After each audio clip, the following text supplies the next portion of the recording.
why do you think, what you just exactly said, why has it caught the nation's attention when, and I made the point also, is there's so many other things happening. I mean, we've got the highest number of COVID cases in the world, there's jobs, Yes. there's unemployment. It almost seems to be a diversion from what the real issues are. People need a diversion. But also, I'd like to talk, when I was saying that you and Sushant actually knew each other. So why don't we start with, why do you think it's caught the nation's attention?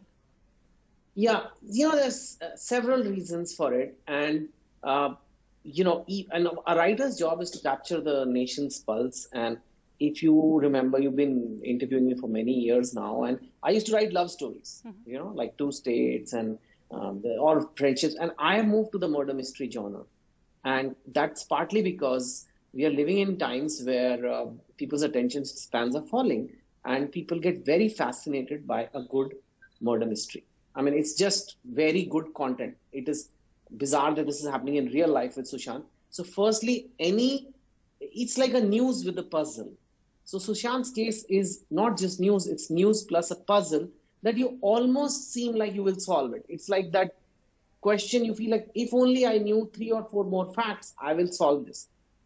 Actually, it's a technique we writers use in our books, in murder mysteries. We try to make the reader feel that you almost have it, and you have different theories, and in the end, you make a suspense and you do a twist or something and do it like that. And Sushant's case has become a national murder mystery.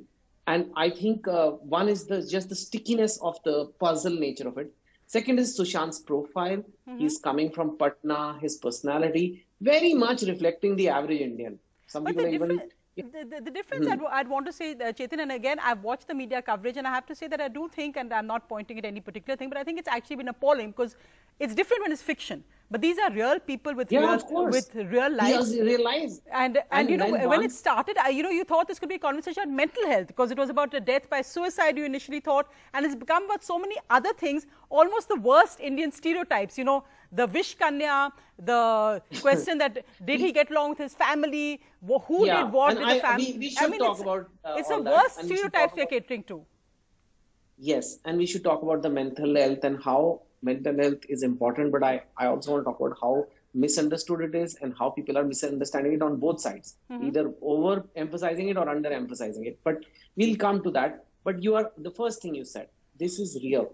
And what is scary here is, in a book, in one arranged murder, when you pick it up, there is an expectation that will be a phenomenal climax. There will be an amazing twist at the end. And there is. That's the classic structure of a fiction murder mystery.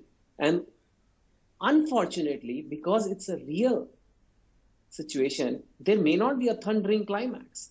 There may not be one big revelation, one box that you open and the puzzle is solved.